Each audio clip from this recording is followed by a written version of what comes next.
If you're watching this video, you're probably in the self-improvement space. You're probably trying to do things in your life now to make it better in the future. Although you know the things that are good for you and the things you should be doing to improve your life, it's hard to stay consistent with those things. Not every day you want to go to sleep early.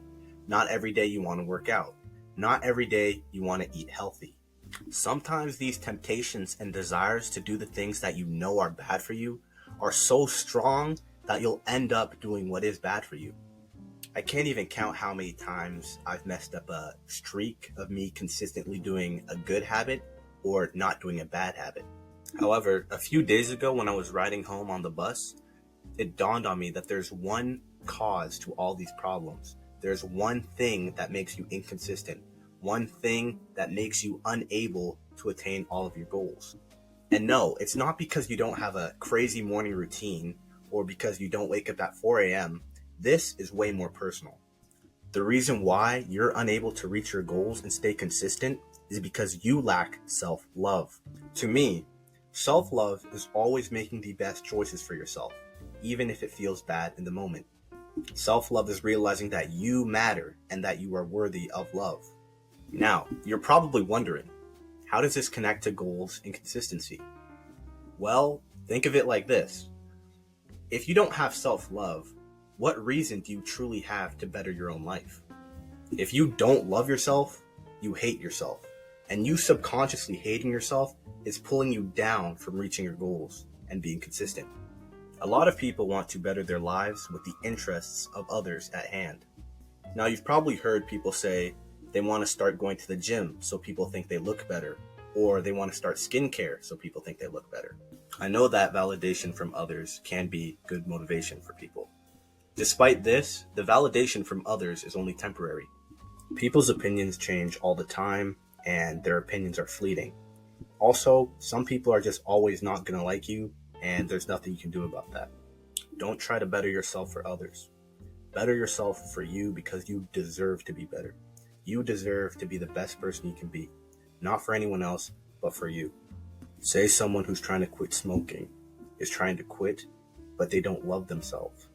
It's going to be much harder for them to quit because since they don't love themselves, they don't care about their future.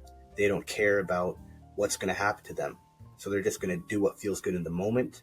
And whether there's consequences or not, they don't care because it feels good in the moment and they don't love themselves. However, it would be easier for a smoker who does love themselves to quit because they care about themselves. They care about where they're going to be in the future.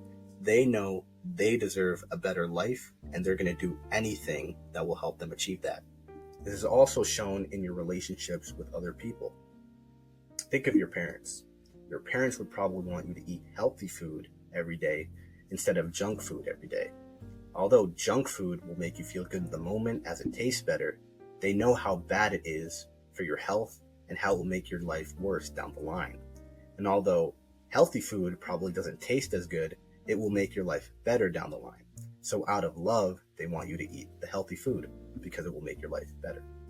Self-love breeds self-respect, which allows you to respect yourself and realize that you deserve better. Self-respect breeds self-control, which allows you to take the necessary steps to make your life better. And with enough self-control, you get consistency, and with enough consistency, you get success. Recently, there have been many ways I've been implementing self-love into my life. Firstly, praying. I feel like connecting to God and gearing yourself toward a higher power allows you to be thankful for your life and everything that you have. I feel like journaling, especially gratitude journaling, is also responsible for allowing you to appreciate all the things you have. Meditating allows you to become comfortable with yourself, and it also is able to clear your mind from any anxiety you have and realize that everything's okay and it's all in your head. Positive self-talk helps a lot. Literally telling yourself that you love yourself can go a long way. Although it may seem dumb at the beginning, I recommend it. I feel like self-care is also really important. Going to the gym, skincare, just making yourself look like a person that you can love.